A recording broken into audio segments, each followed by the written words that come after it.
Europe 1, il est 6h43. Voilà bien une matière explosive pour le nouveau gouvernement Attal. On parle ce matin sur Europe 1 du prix de l'électricité en pleine vague de froid. Bruno Le Maire a laissé entendre hier qu'il n'y aurait pas de gel, plus de gel sur le tarif réglementé de l'électricité. Autrement dit, eh bien, vous pouvez vous préparer à une nouvelle augmentation de votre facture. Votre invité ce matin sur Europe 1, c'est Lucile Buisson, chargée de mission énergie et environnement à l'UFC Que Choisir. Bonjour Lucile Buisson. Bonjour.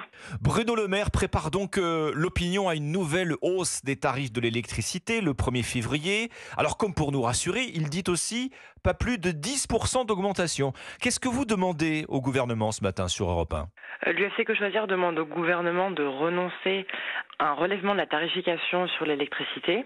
En effet, la loi de finances permet une augmentation jusqu'à 10% du prix de l'électricité.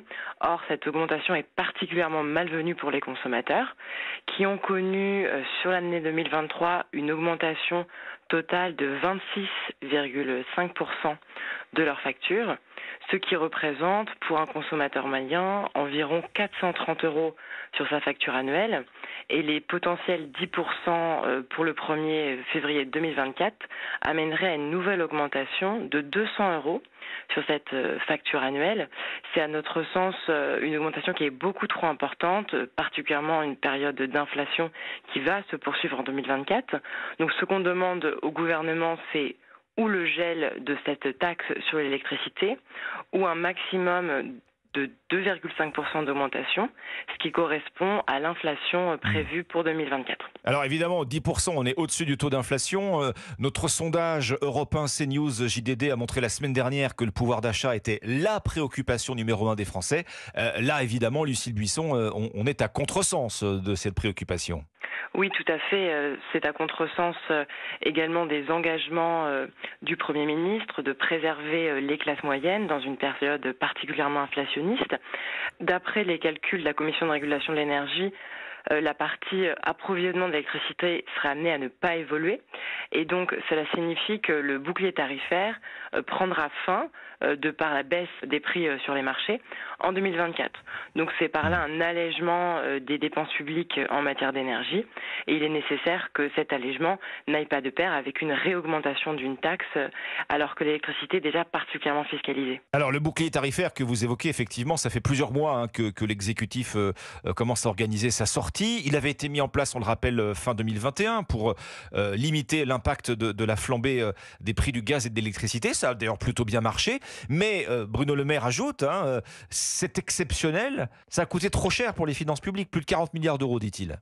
Oui, en effet, le bouclier tarifaire a coûté beaucoup d'argent public, mais il a été le gage de l'absence de crise sociale liée à l'augmentation des prix de l'électricité, ce qui a permis de préserver les consommateurs français. Mais on va en ce moment, et ce sera l'objet de la loi à souveraineté énergétique qui sera examinée dans les prochaines semaines au Parlement, vers une électrification massive des usages. On peut penser à la voiture électrique, mais également aux pompes à chaleur. Donc c'est là envoyer un très mauvais signal aux consommateurs sur les futures décisions d'investissement. C'est le message, en fait, le sens du message qui pose question, dites-vous, Lucile Buisson. Oui, en effet, on va également vers une sortie des énergies fossiles. Donc il est nécessaire d'envoyer un signal convaincant pour les consommateurs pour qu'ils changent leurs habitudes et se tournent vers l'électricité décarbonée.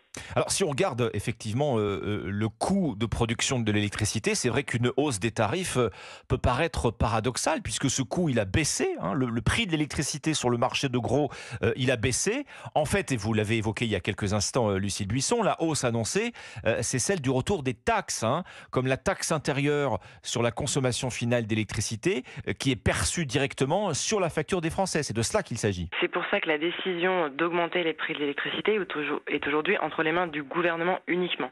Les conclusions de la commission de régulation sont claires. Les prix ont baissé sur les marchés et donc le tarif réglementé de vente est stabilisé par rapport au moment où il a été gelé.